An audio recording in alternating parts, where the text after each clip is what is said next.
Today's video is brought to you by Surfshark. Hello and welcome to my channel. Vice Rhino here.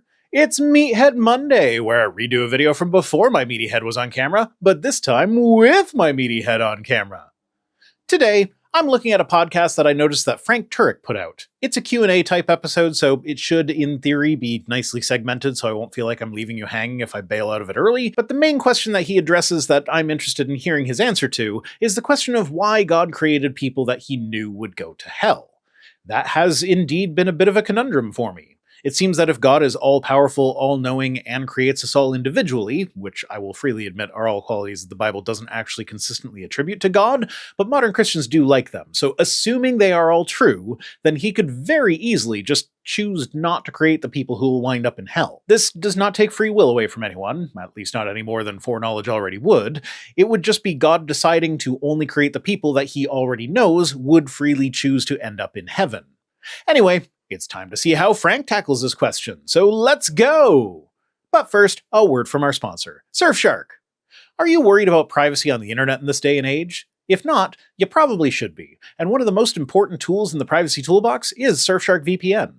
Surfshark VPN is a virtual private network which allows you to appear to be connected to the internet from any location where Surfshark has a server. By connecting through Surfshark, you can access streaming services from different geographic locations. This means that you may have access to additional libraries of movies and TV shows not available in your home area. But that's not all they do. With their Clean Web 2.0 features, you can automatically block ads, reject unwanted cookies without fumbling through the pop-up first, get alerts when a website was the target of a data breach, and block malware. Surfshark VPN adds an extra layer of encryption to your devices, keeping you secure on public networks. I always connect to public networks through Surfshark.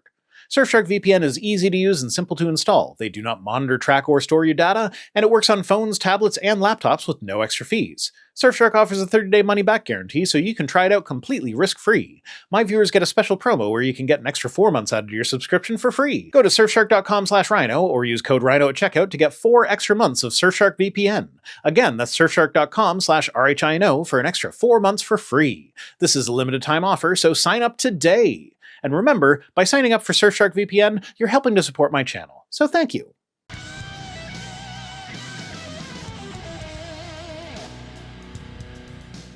The first question comes from Dan, who writes in and he says, since God knew before he created man that many would reject him and be destined for their chosen destination of hell, would he not have been better off not creating those people at all? Well, I guess the only real answer to this question is in the phrasing of the question itself. It's not about whether or not we would be better off, it's about whether or not God would be better off. So if God, for whatever reason, needs a certain amount of people to be tortured for all eternity, then that would be why he creates the people that go there. However, that does kind of throw the idea of a loving God who cares about our well-being completely out the window. Maybe not him, but those people would be better off uncreated anyway? ? Absolutely, no question. And considering the fact that God is supposed to be all-loving, that means that he should want what is best for us. And I don't think anyone is going to argue that an eternity in hell is best for anyone. Whenever you get a question, you want to test or at least identify the assumptions underneath the question. And in this case, the assumptions are merely that the Christian God has the properties that Christians typically assign to him. Given those properties, he shouldn't want anyone to end up in hell. And he has the ability to just not make the people that would end up in hell. Ergo, he either does not have those properties or he does not exist. It turns out there are several assumptions underneath this question. Notice that a moral standard is assumed in this question. So you're just going to deflect the question then? If you say that we can't know whether or not sending people to hell is morally right unless God exists, then that is effectively you saying that this question has no good answer, so you had to pivot to one that you think does in order to distract from this lack of an answer. Also, morality doesn't even come into play here. This is purely preferential. I prefer not to be tortured. If someone loves me, then the feeling known as love would cause them to want me to get what I prefer, not based on a standard of morality, but based on the feeling of love. If God loves me, then whether or not an absolute standard of morality exists, he would want me to not be tortured, because he knows that I would not want to be tortured. It's making the case, at least in the question, it's implying that God is somehow immoral if he creates people he knew would go to hell. I can certainly argue that, yes. But we don't even need to go there. Whether him torturing people is moral, immoral, or amoral is completely irrelevant here. The fact of the matter is that the existence of hell does not line up with the picture of God that most Christians want us to believe in. What being would do that? Now, this presupposes a moral standard. It presupposes that it would be wrong to do such a thing. All that said, I do believe that it would be wrong to do such a thing. And the moral standard I use to make this determination is well-being. Increase well-being and minimize harm. The existence of hell, if anything, maximizes harm. Ergo, by my standard, which most people will agree with to some degree, hell is immoral. Okay, now, if this is coming from an atheist, you might ask the atheist who brings this up, by what moral standard are you claiming that this would be wrong for God to do? And as I pointed out, this deflection without answering the question basically amounts to an automatic loss of the argument. But, to answer the question, by my moral standard and the moral standard that most people in society generally live by. Even you live by it, Frank, though you'd like to deny it in your unrighteousness and instead claim that you adhere to God's moral standard, all while wearing mixed fabrics and having nice things, two things that are forbidden by the Bible. One in the Old Testament that usually gets dismissed as being a set of rules that were just for the ancient Israelites for some reason, and one laid out by Jesus Christ himself, who says that to be saved, you need to sell everything you own to follow him. Most of the time when I'm debating atheists don't have arguments for their worldview. They just have complaints about the way God is running the universe. Those are what are called internal critiques. That is where we start with the assumption that what you are claiming about God or morality or whatever is true, and then show how it is inconsistent with reality or with another claim of yours. So in this case, we can use the definition of love that we've all heard a million times at every Christian wedding ceremony, and check God's action of creating people that he knows will end up in hell against that definition of love to see if that is a loving behavior. And we see that it is not. So either that definition of love fails, God is not love, or God does not exist. That is not me using my standard of morality as an argument against God. That is me starting with the assumption that your standard is a real thing that exists, and using that to conclude that there is no God. Those are complaints about the way God is running the universe. But it's not a positive case that atheism is true. So, do you remember back a couple minutes ago when the question was, why did God create people that he knows will go to hell? How exactly is criticizing the practice of atheists using internal critiques answering that question? Did it even occur to you to stop and consider the possibility that the person asking this question might not be an atheist, but might be a Christian who is wrestling with this subject and so wants an answer that doesn't end up with God being a moral monster by the Christian standard? If that's the case, then do you think your deflection will serve to strengthen their faith in God? Or will it maybe cause them to realize that there really isn't a good answer to this question? Because I can tell you, as someone who did used to struggle with questions like this, the answer that you are giving now would have made my struggles worse. You say, well, how could you make a positive case that atheism is true? Isn't atheism just a lack of belief? We've covered this on this program before. It is a lack of belief until such a time as someone defines God in a testable way. Should that God then fail the existence test, then, at least with regards to that God, atheism becomes a positive claim. I have yet to see a God that isn't either completely untestable and so is indistinguishable from a God that doesn't exist, or a God that doesn't fail the test. No, it's not a lack of belief. It's the positive belief that no God exists and that certain realities can be explained without any reference to a deity, like somehow the universe can be explained without reference to a deity. Now, my question here would be, what do you even accomplish by insisting that someone who calls themselves an atheist isn't really an atheist unless they agree to that specific definition? Do you think that will win them over to your God somehow? What is the point of the definition fight over the word atheism? I do not believe that any gods exist. I use the word atheist to describe that position, as do many others. Not every definition has to fit nicely into a formal philosophical category. It can just be a word that is used colloquially. Now, if we're talking about a formal debate involving the question of whether or not a god exists, then the definition does become relevant. But the best way to have a productive discussion here would be to ask the person you're having the discussion with how they define the word that they use to label themselves, and proceed from there. If you attempt to fight them on their definition because you think that technically speaking they should be using the word agnostic rather than atheist, then let's say that hypothetically you win and they change their mind. Great. Now what have you accomplished with regards to the discussion of whether or not a god exists? Abso-fucking-lutely nothing. So fuck off with your definition fight and just answer the goddamn question that you were originally asked. I mean, atheists come up with all sorts of explanations they think that can fill the causal gap that they have. Didn't you just complain earlier that atheists don't have any positions that they argue for in their favor? They just try to tear down the Christian position? Now here you are clearly stating that we have all sorts of explanations for things. Pick a lane, buddy. That, maybe the universe is a result of a quantum fluctuation in the quantum vacuum. Of course, they can't explain where the quantum vacuum came from.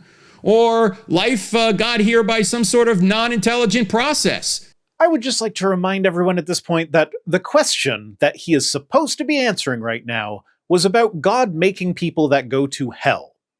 Just thought it would be helpful to remind you. Not sure of the relevance of the origin of life, the universe, and everything, but the answer there is 42, obviously.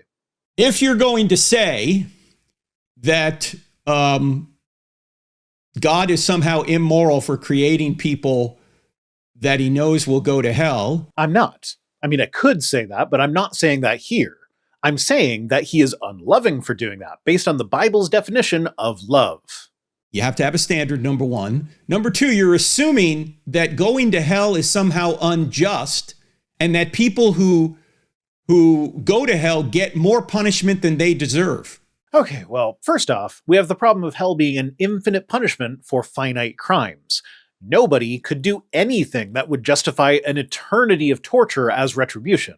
But second, God is supposed to love these people that he sends to hell. Even if they earned it somehow, if he loved them, it would still be better for them to have never existed, and the Bible pretty explicitly lays out that it is better to never have been born than to live and die. Well, why do you think that's true?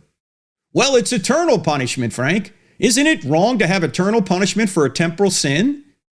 Well, it depends on what you mean by that. What could we mean by that other than exactly what that says?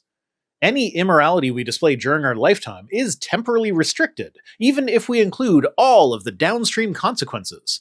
Even if a person has such a negative impact on humanity that it reverberates down through time until the sun expands and engulfs the earth, eventually the sun will expand and engulf the earth. Humanity will be no more, and that person's impact has ended.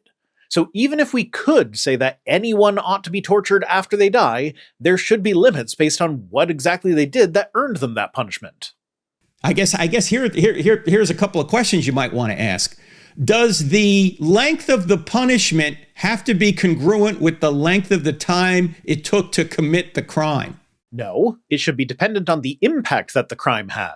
This is how our legal system works. If you kill someone in 30 seconds, you can expect to spend significantly more than 30 seconds in prison, because we recognize that the impact that crime had is significant enough to warrant a harsher punishment than, say, being caught with a bit of marijuana. Wait, no, I forgot that the justice system is royally fucked up. The punishment should be harsher for murder than for having pot, but the current system is set up in a way that it sometimes isn't. My point is, how long it takes to commit the crime is irrelevant. The relevant portion of the crime is, or rather should be, how much of an impact the crime had on people's lives. For example, if it takes you 2 seconds to murder someone, should you only serve a sentence that is 2 seconds long? Well, no, obviously not. Okay, Frank agrees with me. Let's see how long that lasts. Spoiler, it's a few seconds. The sentence is quite often much longer, usually always longer, than the length of the time it took you to commit the crime. And a crime against an infinite being, an unending being, might require an unending punishment. No, Frank, it would actually be pretty much the exact opposite of that. If we determine the punishment for a crime based on how severe the impacts of the crime actually were, then if a crime were committed against an infinite being who is all-powerful and thus cannot actually be harmed, then the impact of a crime against said being is effectively zero, meaning that an appropriate punishment would be nothing. Not only that, but who says you stop sinning when you're in hell? Well, if continuing to sin while in hell means that your punishment gets extended, then by that logic, accepting Jesus as your Lord and Savior when you're in hell should mean that you get exonerated and get to go to heaven at that point. Seems to me like death is a rather arbitrary cutoff point for salvation anyway, if we're actually eternal beings. Why can't there be salvation after death? I've never heard a good explanation for that. But again, this is your periodic reminder that the question was, why does God create people who he knows will end up in hell in the first place? Not, why is hell eternal? You're continually against God. As Jesus said, this is a place where there will be weeping and gnashing of teeth, which implies that you're still in rebellion against God. How does that mean that? Watch a Christian movie sometime. The come to Jesus moment is pretty much always accompanied by weeping. Please come into my life, and I will follow you as my Lord and Savior. Amen. I deserve hell. I deserve it because I crucified Jesus so many times in my life. I did. I realize now. Can't you see that you need him? Can't you see that you need his forgiveness? Yes. So, weeping does not automatically mean rebellion against God. It could just mean sad, or in lots of pain. And I always thought that gnashing of teeth was referring to the torture. When you are in intense pain, you gnash your teeth. That happens. That is a real thing. Why would these things that are associated with being in pain be about rebelling against God rather than being in pain? Seems like a bit of a stretch. So the sins that you commit while you're here on earth continue in eternity, it seems, which might be the reason why the punishment continues. How does that make any sense? You said that we continue to sin while in hell, but now you're switching it to the things we do on earth are continuing in hell? So wait a minute. If I start watching porn now, that continues for eternity in hell? Honestly, that sounds better than heaven at this point. Regardless of any of that, since God is the very standard of justice, it would be impossible for him to be unjust in the afterlife. But why does God get to be the standard of justice? How did we determine that? This is the Euthyphro dilemma, but for justice instead of morality. Just to recap, the modern iteration of the Euthyphro dilemma is the question of whether something is good because God loves it, or does God love it because it is good? So just replace goodness with justice, and we get the same thing here. Why does God doing it automatically make it just? Why does God get to be the ultimate standard of justice? I have yet to see an answer to this question, as it relates to goodness or justice, that doesn't amount to essentially might makes right. God is the creator, so he gets to enforce his moral code and justice onto us by virtue of his power over us as the creation. Sure, they'll dress it up in sophistry and claim that God's nature is the source of goodness or justice rather than it just being God's opinion, but that still fails to answer why, when there's a disagreement between me and God, God's side wins automatically just because he is God.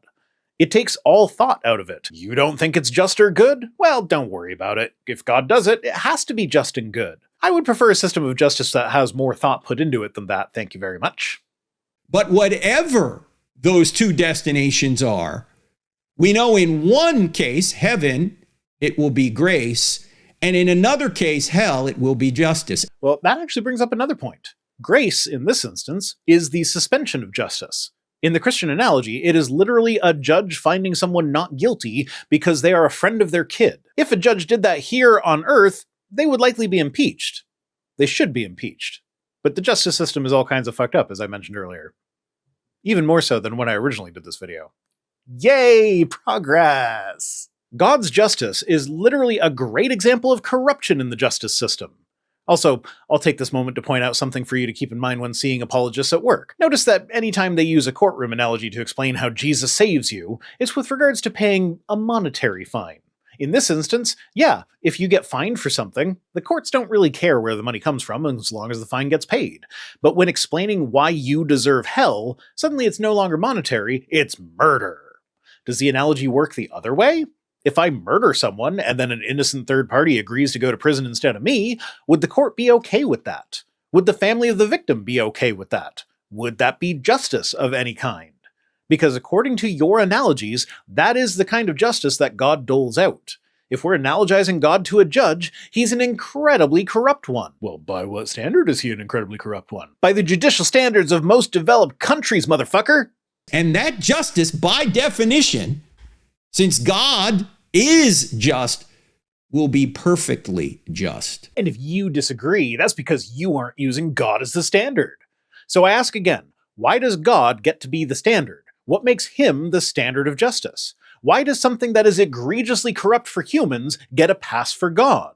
Why do humans hold their judges to a higher standard of justice than God? Nobody will get more or less punishment than they deserve. The fact that you, Frank, think that everyone deserves an eternity of horrendous torture for the crime of not being buddies with the judge's kid is, frankly, Frank, a little frightening.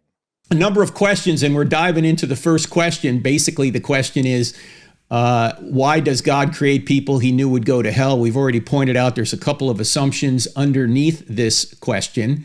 Not really. You ignored the fact that this question is usually presented as an internal critique, and then went off on a bunch of tangents about the origin of the universe and made a pretty basic version of the moral argument.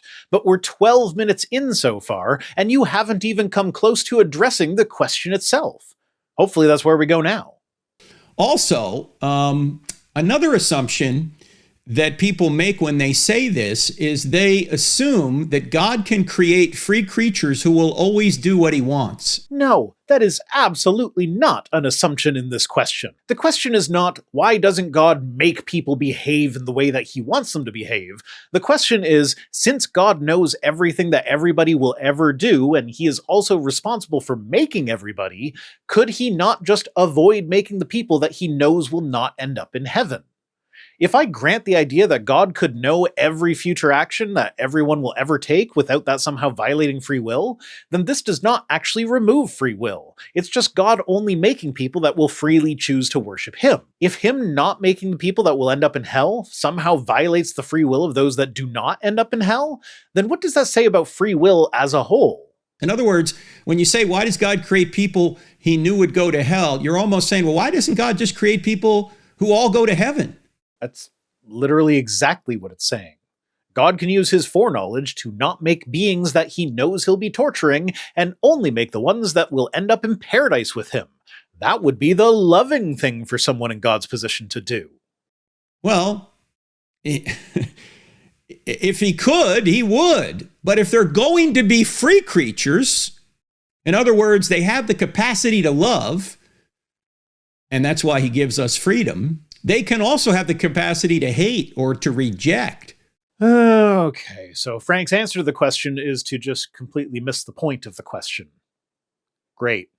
So it might be logically possible that God can create everybody who does believe, but it might not be actually achievable with free creatures. So Frank's solution after missing the point of the question is to place limits on God's abilities. This seems to be saying that God does not know when he makes people whether or not they will, in the end, freely choose to worship him. Because apparently such foreknowledge would violate free will. But I'm sure you'll find Frank arguing in other places that God's foreknowledge is perfectly compatible with free will. Like here, for instance. One Sunday you're away from the TV, but you record the games that you want to watch later. And let's suppose you're coming home that night and your friend texts you all the scores and you go, I didn't want to know the scores, but you know them now. And so you get home and you elect to watch one of the games. You already know what the score is going to turn out to be. Question, does that mean the players on the field don't have free will because you know the outcome? No. Okay, they still freely doing what they're doing on the field. The problem is they've already done it. They've already done it. And God's outside of time, so from his perspective, everything has already happened, even though it hasn't on our perspective, because we're in time, he's outside of time.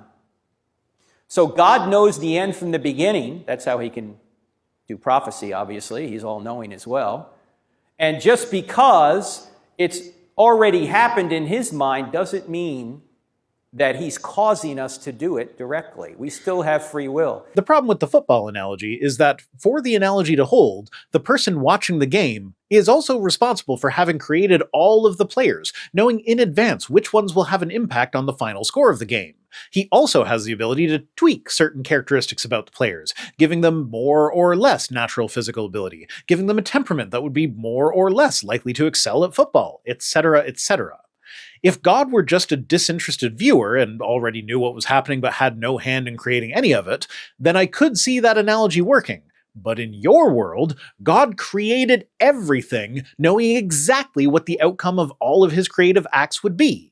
So if God choosing not to create people that will end up in hell somehow violates the free will of those that go to heaven, then really, every time God decides to create someone or not to create someone, he is violating the free will of that person and every person that that person will ever interact with. You can't have it both ways here, Frank. It might be that, after God creates a few people, the third or fourth one is definitely going to sin. Is therefore then God obligated to not create anything because some people freely decide not to follow him? Yes, actually. If it is impossible for God to avoid creating people that will be tortured for eternity, and God loves the people that will be tortured for eternity, then the best course of action would be for God to not create anybody. Well, that would be the most loving course of action, at least. Maybe it wouldn't be the best for God because I guess God gets entertainment value out of seeing people tortured in hell or something? I don't know, it's your worldview, man. You explain it. That doesn't appear to me that God is obligated not to create because some reject God. Well, I guess not, but what does that say about God's love? At a minimum, it says that it's the love of an abuser. Love me or else. You don't love me, you're going to be tortured. Don't blame me for the torture. I gave you the choice of loving me. It's gross, Frank. It's really fucking gross. People say, well, God is all-powerful. Yes, he's all-powerful to do what is logically possible, but he's not all-powerful to do illogical things because logic is grounded in his nature and he can't contradict his nature. Setting aside the fact that you literally said earlier that it is logically possible, it might be logically possible that God can create everybody who does believe, but it might not be actually achievable with free creatures. His nature is itself a logical impossibility. Premise 1. God is a loving God. Premise 2. A loving God would not create creatures that he knows will end up in eternal torture. Premise 3. God creates creatures that he knows will end up in eternal torture. Conclusion. God is not a loving God. As far as I can tell, this is an argument that is both valid and sound. Unless you put limits on God's abilities, like his knowledge. If he doesn't know in advance who will end up in heaven or hell, then premise 2 fails. But you claim that he does, so it holds. He can't lie. He can't go out of existence. The Bible literally says that God does lie on a number of occasions. Now, sure, some of these you could argue it's not God doing the lying, he's sending a lying spirit that does his lying for him. But I would argue that lying by proxy is still lying. If I tell one of my kids to lie to one of my other kids, who is ultimately responsible for that lie? Me, obviously. So how is God sending a lying spirit any different than God just lying himself? Also, it's kind of a moot point because at least a few of the verses do have God doing the lying himself. Quote, I, the Lord, have deceived that prophet. That doesn't really leave much room for interpretation there. The Lord deceived him. And he can't create free creatures whom he forces to do what he wants. No, but again, since he already knows all of the choices that they will freely make in their lifetime, and since he makes all of them himself, he could just create the ones who will make the choices that he approves of. That doesn't violate free will any more than his foreknowledge already does. In other words, our free choice to follow him or not follow him. He knows what we're going to do, but he's not forcing us to do it. By choosing to make the people whose choices he already knows, he is effectively making their choices for them. Because there are an infinite number of possible other people that he could make for any given pregnancy, all of whom would make slightly different choices in the same situations. So every decision he makes during the creative process while he is making a person is effectively making that person's decisions for them. And if you can somehow square this with that person still having free will, then God still has an infinite pool of potential people that he could choose to make for any particular pregnancy, and he knows which ones will freely choose him and which will not. So he chooses to make the people who go to hell despite having the choice to have made someone that wouldn't go to hell and would still somehow have free will according to your thing. Also, pool of potential people for any particular pregnancy is a fun thing to say, so go ahead and give it a try. He knows everything, even before we do it, but that doesn't mean he's causing us to do it, as I've pointed out on this program several times before. No, it absolutely does mean that, because you have him knowing everything we will ever do in advance, and also have him as the creator who could have made an infinite number of alternate universes in which different decisions were made by the inhabitants of that universe based on different decisions that God made during the creation. Even if we don't credit God with each individual baby, he could still have made the universe in a way that people would have made different decisions as a result. He had an infinite number of potential universes to select from, and he selected one where the majority of people to ever live would end up going to hell. Knowledge does not imply causation. No, but being the literal fucking cause of everything kinda does. A mother putting her baby down at night knows that sometime during the night that baby's going to wake up and want to eat. But her knowing that doesn't mean she's causing it to happen. Unless she is also an omnipotent creator who created that baby and had the ability to make adjustments during the creative process that would affect things like temperament and ability to sleep through the night. Well, a young enough baby actually does physically need food in the middle of the night, so I guess for that fix to work, she'd also have to be the idiot who designed human babies to not be able to sleep through the night right away. What a great design decision that was. Yes, God could have created a universe where nobody existed, just a dead universe. He could have created no universe. He could have created a universe of robots, but that wouldn't be similar to ours either. If he creates a universe of free creatures, then he has to allow free creatures to be free if he wants free creatures. He just can't decide what to do with them, because then, therefore, they wouldn't be free. So why does he want free creatures? I mean, realistically, there's nothing in the Bible about free will except for the times that God explicitly violates it, but there's also nothing explaining why God would want free creatures instead of robots, or why the angels didn't satisfy God's need for creatures with free will, given that Satan apparently exerted his free will to disobey God. Why would a universe where he ends up torturing a bunch of people be preferable to a universe where everybody behaves how he wants them to, and so nobody has free will, but everybody goes to heaven? I mean, sure, I prefer to have free will, but to be honest, I'm not sure that I actually do. It is entirely possible that the universe and everything in it is entirely deterministic by nature. And so everything that I do is just a direct result of the initial state of the universe, and my perception of free will is an illusion.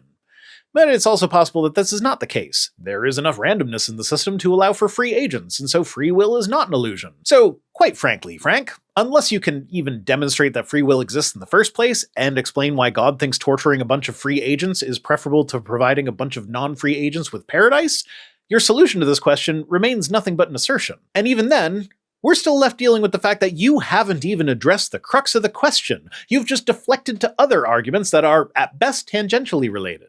God can't create a universe, at least not an achievable universe, it seems, where everyone believes.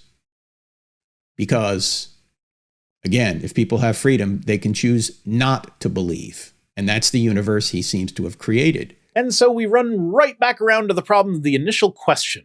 He knows who will freely choose to believe and who will freely choose not to believe, and he decides who gets created. So he could just decide to not create those who would choose not to believe. You have not answered this question. You did try to distract from your lack of an answer by answering questions that were not even asked, but you haven't even touched on any potential answer to the initial question. Also, when you say, why doesn't God create people that he knew would go to hell, or why did God create people he knew would go to hell? I think what people are missing when they think about that question is they might not realize that everything is connected, that there is a ripple effect. Quite the contrary, that is the crux of the question. Everything is connected. God can see all these connections. He knows what the results of certain people being in certain places at certain times to have certain interactions will be, and so he could only make the people for whom the sum total of these interactions and connections are a free choice of belief. Unless you don't think God is powerful enough to keep track of such a complex network. So once again, we're back at the solution to this problem being to put limits on God's abilities. That if you're listening to me right now and you're a believer, you wouldn't even be alive without atheists. You say, well, how can that be, Frank? Well, I'm sure there are atheists or at least non-Christians in your bloodline, right? You wouldn't even be here without them.